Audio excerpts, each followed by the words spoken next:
Pendant longtemps, les catcheurs LGBTQ ont gardé leur sexualité secrète. Mais aujourd'hui, les catcheurs et les athlètes en général se sentent plus à l'aise lorsqu'il s'agit de s'exprimer ouvertement sur leur identité. Restez dans les parages pour découvrir les catcheurs de la WWE, qui sont LGBTQ dans la vraie vie. Commençons par le bras droit de Vince McMahon, Pat Patterson. Patterson a été l'un des principaux architectes de l'explosion de la WWE sur la scène mondiale. Il a fait ses débuts dans le catch en 1958, à Montréal au Québec, au Palais des Sports. À l'époque, il était connu sous le nom de Killer Pat Patterson. Au fil des années, il a occupé de nombreux postes à la WWE, de catcheur à producteur, laissant une marque indélébile. Et n'oublions pas son intronisation au Hall of Fame en 1996. Oh, et avons-nous mentionné qu'il est entré dans l'histoire en tant que plus vieux détenteur de titre de la WWE, à l'âge mûr de 78 ans, lorsqu'il a remporté le championnat 24/7.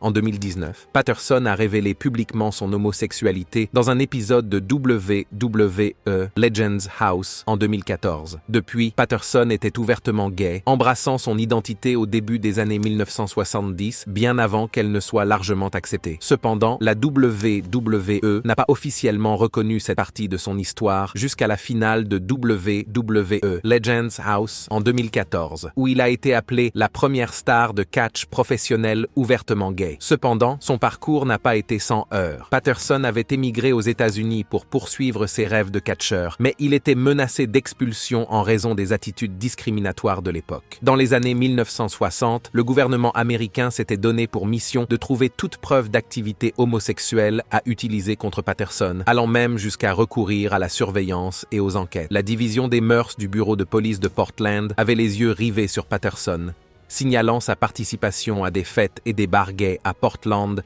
et notant même ses interactions avec des prostituées masculins de la ville. On soupçonne même Louis Dondero d'être plus qu'un simple agent de Patterson. Des rumeurs font état d'une relation amoureuse entre eux, voire d'une relation ouverte. En novembre 1966, une procédure d'expulsion est engagée à l'encontre de Patterson, ce qui donne lieu à un entretien au cours duquel il doit répondre à des questions indiscrètes sur son apparence, notamment sur ses cheveux teints, et à de fausses accusations d'inconduite telles que des attouchements sur des enfants. En décembre 1966, il reçoit un avis d'expulsion avec une date limite pour quitter les États-Unis avant le 10 janvier. Cela semble être un stratagème pour le contraindre à partir, peut-être avec la promesse d'une carte verte facile à obtenir, pour ensuite l'exclure par un examen psychologique. Cependant, Patterson devait combattre en Arizona 10 jours plus tard. Après sa demande de carte verte en 1971, les choses se sont tassées jusqu'à sa naturalisation réussie en 2002. Il s'avère que les soupçons étaient mal fondés. Louis Dondero a été le partenaire de Patterson pendant 40 ans. Dondero est malheureusement décédé d'une crise cardiaque le soir même que le King of the Ring en 1998. Finalement, Patterson est décédé en décembre 2020, à l'âge de 79 ans. Si Pat Patterson a été le premier catcheur ouvertement gay, Fred Rosser a été le premier catcheur ouvertement gay à concourir à la WWE. Avant de signer avec la WWE, Fred Rosser, alias Darren Young, a développé ses compétences dans différentes promotions indépendantes telles que Chaotic Wrestling, East Coast Wrestling Association, Independent Wrestling Federation et National Wrestling Alliance. Darren Young a signé avec le territoire de développement de la WWE, Florida Championship Wrestling, en 2009 et a ensuite participé à la saison inaugurale de NXT en 2010. L'année suivante, il a fait ses débuts dans le roster principal en tant que membre de The Nexus. En 2012, Rosser s'est associé à Titus O'Neil pour former The Primetime Players, remportant au passage le championnat double WWE Tag Team. N'oublions pas non plus qu'il a été le premier catcheur ouvertement gay à faire son entrée sur la scène de la WWE. Young a révélé publiquement son homosexualité lors d'une interview publiée le 15 août 2013. Alors que Pat Patterson, Chris Kanyon et Orlando Jordan ont tous fait leur coming out après avoir quitté la compagnie ou pris leur retraite, Young est le premier catcheur professionnel à avoir fait son coming out alors qu'il était encore sous contrat avec la WWE. Après son coming out, la WWE WWE a publié une déclaration de soutien applaudissant l'ouverture de Rosser sur sa sexualité et d'autres catcheurs ont également tweeté pour lui témoigner leur soutien. Darren Young a admis qu'il était en fait terrifié par la réaction des gens. Selon lui, quand j'ai fait mon coming out, les gars avec qui j'ai travaillé, comme Big Show, Randy Orton, CM Punk, Mark Henry, m'ont accueilli à bras ouverts. Même si Young a été libéré de la société en 2017, 4 ans après son coming out, il n'a pas de rancune envers Vince McMahon. En fait, selon lui, je remercie la WWE de m'avoir permis pendant tant d'années d'utiliser leur plateforme pour inspirer les autres et réaliser mon rêve d'enfant. Darren Young a peut-être été le premier catcheur ouvertement gay de la WWE, mais Sonya Deville a été la première femme à faire son coming out en tant que LGBTQ. Sonya Deville, superstar de la WWE, n'est pas seulement connue pour son style tape à l'œil et ses intrigues dramatiques sur le ring, elle est aussi connue pour briser les barrières. Originaire du New Jersey, elle est la première catcheuse ouvertement gay de la WWE. Depuis 2015, elle s'impose sur scène tout en se faisant la championne du changement. De son vrai nom Daria Raiberenato, elle a fait son coming out lors de son passage dans l'émission de télé-réalité Tough Enough. Interrogée sur sa vie amoureuse, elle a lâché la bombe en toute décontraction. J'ai une petite amie. La première question qu'on m'a posée était « Êtes-vous actuellement en couple ?» Et je me suis dit que soit je mentais à la télévision nationale et c'est une toute autre histoire, soit je disais la vérité. J'ai donc dit la vérité et c'était mon coming out. Elle a dit « Il est intéressant de noter que Deville était déjà sortie du placard lorsqu'elle a signé son contrat avec la WWE, ayant ouvertement parlé de sa relation lesbienne lors de son passage dans l'émission de télé-réalité de la WWE Tough Enough. Elle a admis « Je pensais honnêtement que cela allait nuire à mes chances d'être embauchée. C'est dire à quel point j'étais naïve, révélant ses difficultés personnelles à s'accepter. » Heureusement, elle avait tout faux. Non seulement elle a prouvé qu'elle était assez forte pour la WWE, mais elle a aussi apporté les compétences et la personnalité qui vont avec, ce qui fait d'elle une candidate parfaite pour la compagnie. Tout au long de sa carrière, Deville s'est empressé de présenter une intrigue lesbienne avec sa grande amie, Mandy Rose. À un moment donné, la promotion a même approuvé l'intrigue, mais elle a été abandonnée à la dernière minute. Malgré les échecs, Deville et Rose, qui ont été les meilleurs amis inséparables de la compagnie, étaient déterminés à donner de la profondeur et du sens à leur intrigue. Malheureusement, Deville n'a pas encore eu la chance de faire partie d'une intrigue LGBTQ, mais l'ancienne star de NXT est déterminée à poursuivre ses efforts jusqu'à ce que cela devienne une réalité. Bien qu'elle ait fait partie du casting de Total Diva, elle a pu avoir son propre char à la Pride Fort Lauderdale. Elle a également présenté aux fans sa petite amie Ariana. Deville pense qu'environ 70% de ses fans sont issus de la communauté LGBTQ et elle reçoit constamment des messages sur les réseaux sociaux de la part de personnes qui lui demandent des conseils sur leur coming out ou qui la remercient d'avoir une influence positive. Madame Deville ne prend pas non plus son rôle de porte-parole de la communauté LGBTQ à la légère. Comme elle le dit, inspirer les autres est littéralement la raison pour laquelle j'utilise ma voix. Ensuite, nous avons Jake Atlas. Jake Atlas a fait son coming out alors qu'il était encore sur la scène du catch indépendant et lorsqu'il a signé son contrat avec la WWE, il l'a fait fièrement en tant qu'homme ouvertement gay. Sanchez Marquez, un fier natif de Los Angeles, a commencé son parcours de catcheur à la Santino Bros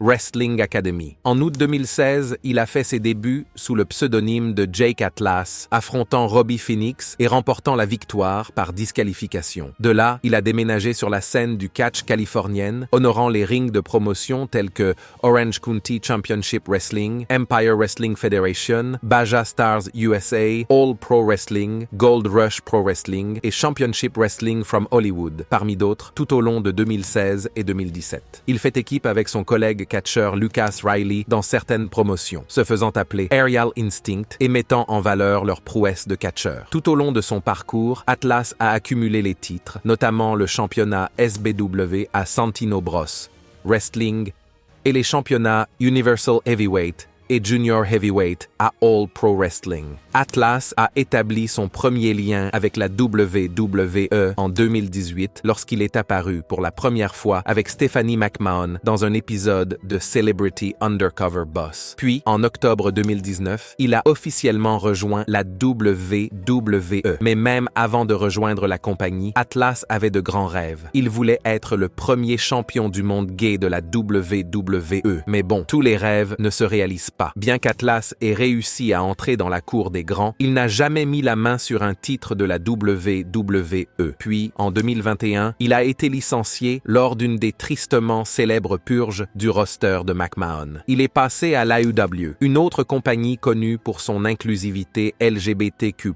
Mais malheureusement, il n'a jamais eu la chance de remporter de titre là-bas non plus. Les choses ont mal tourné lorsqu'il s'est blessé au genou en janvier 2022. Et pour ne rien arranger, en mai de la même année, alors qu'il est encore sur la touche, il est pris dans un incident de violence domestique et arrêté. Bien que les charges aient été abandonnées par la suite, Atlas ne figure plus sur la liste de l'AEW. Un coup dur. Parlons maintenant de Mercedes Martinez, une véritable vétérane du monde du catch. Alors qu'elle était peut-être une nouvelle venue à la WWE lorsqu'elle l'a rejointe, elle a en fait été dans cette industrie pendant des décennies, mentorant certains des plus grands noms de la division féminine en cours de route. En fait, Martinez a catché sur le ring chaque année du 21e siècle, ce qui n'est pas donné à tout le monde. Ces derniers temps, sa carrière est en pleine effervescence. En 2020, elle est passée à la WWE et 2 ans plus tard, elle a débuté à All Elite. Mais avant de rejoindre la WWE, Martinez était une force avec laquelle il fallait compter sur le circuit indépendant, accumulant une impressionnante collection de titres, dont 3 championnats WSU,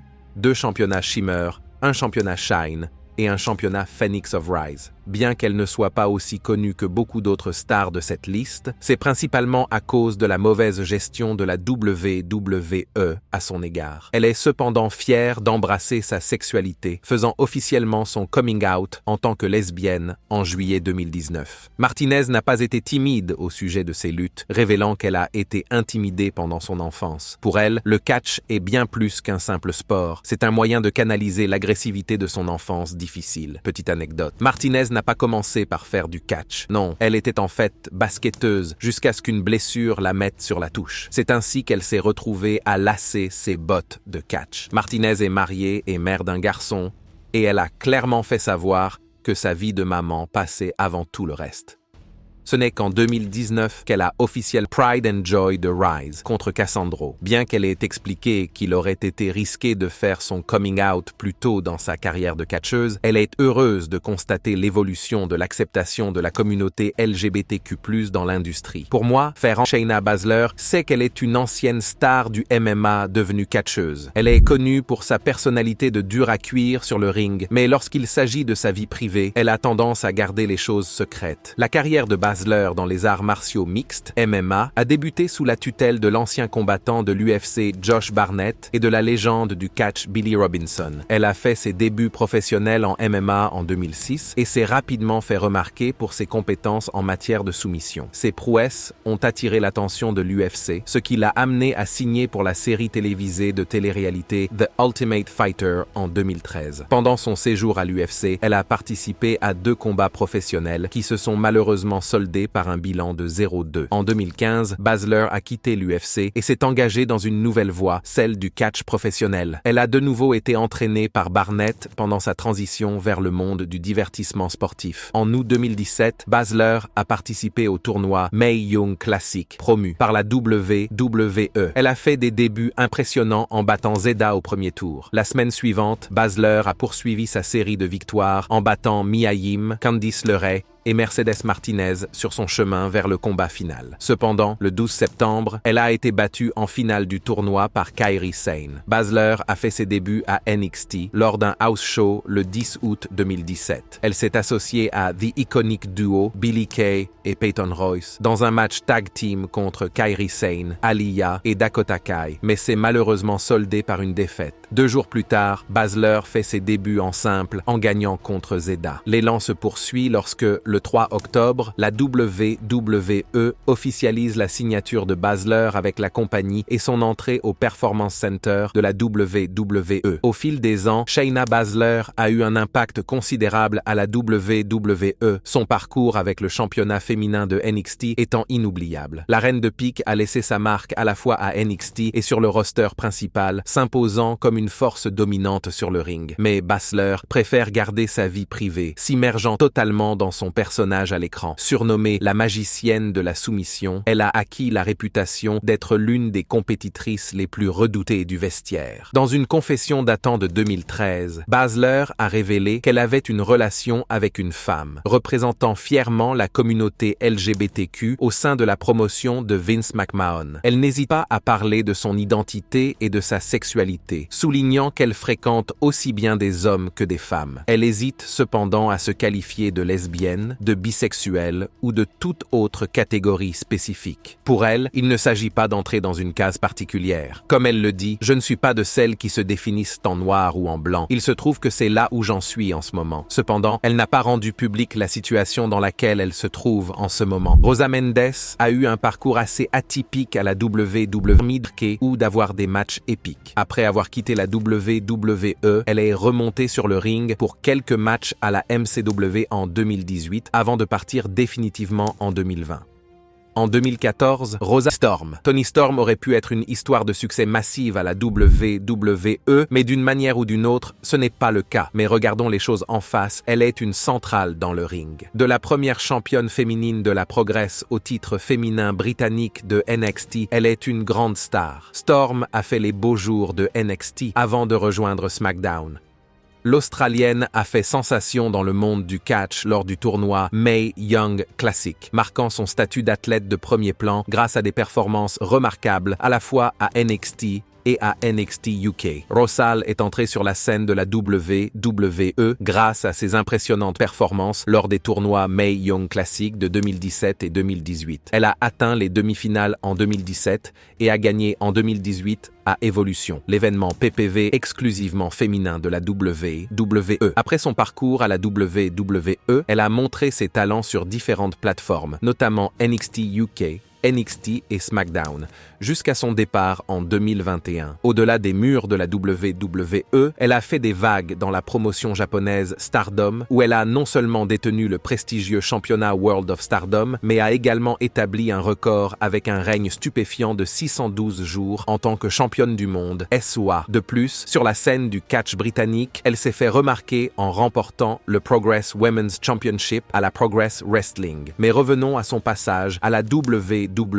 Alors qu'elle est en conflit avec Charlotte Flair, elle demande soudainement à être libérée de la WWE. Ce qui est encore plus choquant, c'est que cette demande a été acceptée sans délai. Voici le point de vue de Toni sur son départ de la WWE. Je ne dénigre pas la WWE, pas du tout. En fait, j'ai adoré le temps que j'y ai passé. J'ai beaucoup appris, dit-elle. C'était une aventure folle, mais en fin de compte, ce n'était pas mon truc. Les choses se sont un peu gâtées et j'ai dû prendre la route. Avez-vous déjà eu l'impression d'assister à votre propre vie depuis les coulisses? C'est à peu près ce qui s'est passé. Je n'avais pas vu ma famille depuis longtemps et tout s'accumulait. Mais depuis, j'ai le sourire jusqu'aux oreilles. Quelques mois avant de quitter la WWE, Toni Storm a fait son coming out bisexuel pendant le mois de la fierté 2021, alors qu'elle animait les stories Instagram de NXT. Elle a partagé: quand il a été annoncé que je prendrais en charge Instagram pour le mois des fiertés, beaucoup de gens ont dit: Toni, es-tu juste une alliée? Faites-vous partie de la communauté? Que se passe-t-il? Je suppose que c'est le bon moment pour dire les deux. Je suis une alliée, mais je ne peux pas dire que je suis hétérosexuelle. Je suis bisexuelle et je me sens bien de l'exprimer. C'est quelque chose avec lequel je me sens à l'aise depuis longtemps. Je ne l'ai simplement jamais dit. Je ne suis pas sûr, je n'ai jamais trouvé le bon moment. Et c'est le mois des fiertés et je suis sur votre Instagram, donc c'est le bon moment, je pense. C'est une façon de faire. C'est là que les choses deviennent intéressantes. Storm aurait eu des relations avec Tyler Bate et Chris Ridgway, en plus de sa relation confirmée avec Juice Robinson, star de la NJPW. Aussi, lorsqu'elle s'est révélée bisexuelle en 2021, cela a été surprenant. Quoi qu'il en soit, elle est actuellement mariée à Robinson. Passons maintenant à Tegan Nox. Knox, qui a connu sa part d'échecs dus à des blessures au cours de son parcours à la WWE. Mais elle a tout de même réussi à faire parler d'elle à NXT en se battant contre son ancienne amie Dakota Kai. Malgré ses problèmes de blessure, Knox a refusé d'être freinée et s'est imposée comme l'une des étoiles brillantes de la division féminine de NXT. Si la plupart des histoires de coming out sont inspirantes, celle de Tegan Knox est assez spéciale car elle a sauvé la vie de quelqu'un. Tegan Knox a fait son coming out en 2020 en partageant une photo d'elle et de sa partenaire Sierra Saint-Bien. Que la photo ait été retirée depuis, Tegan Knox l'a légendée en disant « La vie est belle », tandis que sa partenaire, Sierra Saint-Pierre, a écrit avec humour « C'est difficile d'être la personne célèbre dans une relation », à côté de la même photo sur sa page. Interrogée sur sa décision de faire son coming out à l'époque, Madame Knox a cité l'actrice Brie Larson, en particulier son interprétation de Captain Marvel, comme source d'inspiration. Knox est reconnaissante du soutien qu'elle a reçu, en particulier de Sonia Deville, qui lui a donné la confiance nécessaire pour faire son coming out publiquement et présenter aux fans la femme avec laquelle elle partage sa vie. Mais comment a-t-elle sauvé la vie de quelqu'un? L'ouverture de Tegan Knox sur sa bisexualité a changé la vie d'un fan. Il se débattait avec son identité depuis longtemps, allant même jusqu'à sortir avec des femmes pour s'intégrer. Mais le fait de voir Tegan s'exprimer sans complexe lui a donné le courage de faire son coming out. Il l'a remerciée en lui disant qu'elle l'avait sauvée d'une période très difficile. Pour nous, c'est un véritable super-héros. Pour finir, nous avons Piper Niven. Les fans ont été assez déçus lorsque la WWE a choisi de renommer Piper Niven lorsqu'elle est arrivée dans le roster principal et a été associée à Eva Marie, principalement parce que le nom qui lui avait été donné était Doudrop. Mais malgré ce changement de nom discutable, elle s'efforce depuis de rester pertinente dans la division féminine de la WWE. Benson a commencé son parcours dans le monde du catch sur la scène indie britannique, où elle a fait vibrer le ring sous le nom de Viper. Elle a également fait des vagues au Japon avec la World Wonder Ring Stardom. Après avoir participé au Mae Young Classic en 2017, elle a rejoint la WWE en 2019. De 2021 à 2022, elle a été Doudrop pendant un certain temps avant de revenir à son nom de ring original. Tout au long de son parcours, elle a remporté quelques titres importants, notamment en tant qu'ancienne championne Artist of Stardom, 2 fois championne féminine de l'ICW, 1 fois championne du monde de la SWA et 2 fois championne de la WWE 24/7. En 2019, Doudrop s'est fièrement révélée bisexuelle lors de la Celebrate Bisexuality Day et elle s'est récemment mariée. Que pensez-vous de ces catcheurs? Faites-nous part de vos impressions dans la section des commentaires et avant de partir, n'oubliez pas d'aimer cette vidéo et de vous abonner à Ring Rivals pour ne pas manquer les prochaines.